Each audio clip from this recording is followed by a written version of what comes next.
सबसे बड़ा त्याग किसका। मदनपुर नगर में वीरवर नाम का राजा राज करता था।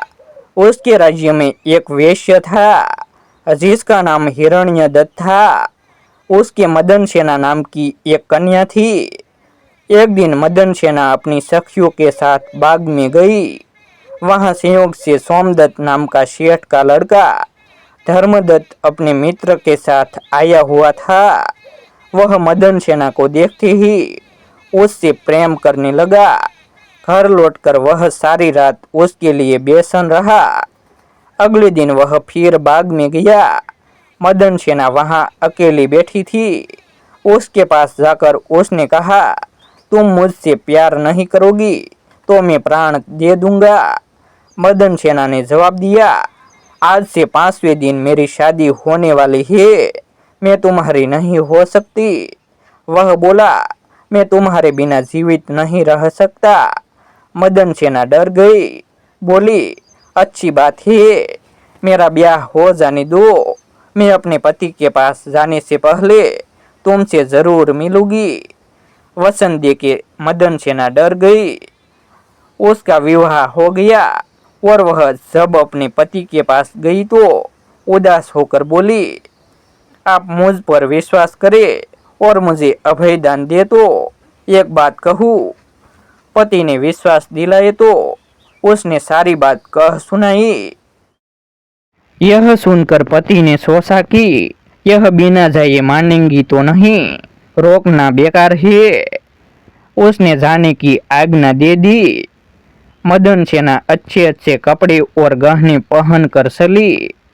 रास्ते में उसे एक चोर मिला। उसने उसका आंचल पकड़ लिया। मदन सेना ने कहा, तुम मुझे छोड़ दो, मेरे गहने चाहते हो तो ले लो। चोर बोला, मैं तो तुम्हें चाहता हूँ। मदन सेना ने उसे सारा हाल कहा। पहले मैं वहां जाऊं तब तुम्हारे पास आऊंगी। चोर ने उसे छोड़ दिया। मदन सेना धर्मदत्त के पास पहुंची। उसे देखकर वह बड़ा खुश हुआ और उसने पूछा, तुम अपने पति से बचकर कैसे आई हो। मदन सेना ने सारी बात सच सच कह दी। धर्मदत्त पर उसका बड़ा गहरा असर पड़ा। उसने उसे छोड़ दिया। फिर वह चोर के पास आई।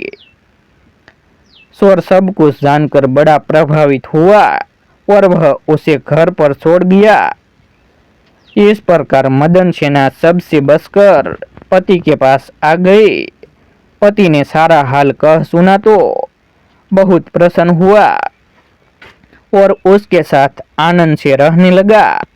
इतना कहकर बेताल बोला, हे राजा, बताओ, पति धर्मदत्त और चोर, इनमें से कौन अधिक त्यागी है। राजा ने कहा, चोर। मदन सेना का पति तो उसे दूसरे आदमी पर रुझान होने से त्याग देता है। धर्मदत्त उसे इसीलिए छोड़ता है कि उसका मन बदल गया था। फिर उसे यह डर भी रहा होगा कि कहीं उसका पति उसे राजा से कहकर दंड न दिलवा दे। लेकिन चोर का किसी को पता न था। फिर भी उसने उसे छोड़ दिया। इसीलिए वह उन दोनों से अधिक त्यागी था। राजा का यह जवाब सुनकर बेताल फिर पेड़ पर जा लटका और राजा जब उसे लेकर चला तो उसने यह कथा सुनाई। सबसे कोमल कौन सी राजकुमारी। गौड़ देश में वर्धमान नाम का एक नगर था जिसमें गुणशेखर नाम का राजा राज करता था। उसके अभयचंद्र नाम का दीवान था। उस दीवान के समझाने से राजा ने अपने राज्य में शिव और विष्णु की पूजा, गोदान, भूदान, पिंडदान आदि सब बंद कर दिए। नगर में डोंडी पीटवा दी कि जो कोई ये काम करेगा उसका सब कुछ छीनकर उसे नगर से निकाल दिया जाएगा। एक दिन दीवान ने कहा, महाराज, अगर कोई किसी को दुख पहुंचाता है और उसके प्राण लेता है तो पाप से उसका जन्म मरण नहीं छूटता।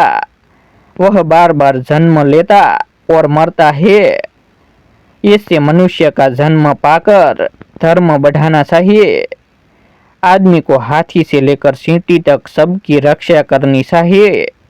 जो लोग दूसरों के दुख को नहीं समझते और उन्हें सताते हैं, उनकी इस पृथ्वी पर उम्र घटती जाती है और वे लूले लंगड़े काने बोने होकर जन्म लेते हैं। राजा ने कहा, ठीक है। अब दीवान जैसे कहता, राजा वैसे ही करता। देवयोग से एक दिन राजा मर गया। उसकी जगह उसका बेटा धर्मराज गद्दी पर बैठा। एक दिन उसने किसी बात पर नाराज होकर दीवान को नगर से बाहर निकलवा दिया। कुछ दिन बाद एक बार वसंत ऋतु में वह इंदुलेखा, तारावली और मृंगावती इन तीनों रानियों को लेकर बाग में गया। वहां जब उसने इंदुलेखा के बाल पकड़े तो उसके कान में लगा हुआ कमल उसकी जांघ पर गिर गया। कमल के गिरते ही उसकी जांघ में घाव हो गया और वह बेहोश हो गई। बहुत इलाज हुआ, तब वह ठीक हुई। इसके बाद एक दिन की बात की, तारावली ऊपर खुले में सो रही थी। चांद निकला। जैसे ही उसकी चांदनी तारावली के शरीर पर पड़ी, फफोले उठाए। कई दिन के इलाज के बाद उसे आराम हुआ। इसके बाद एक दिन किसी के घर में मूसलों से धान कूटने की आवाज हुई।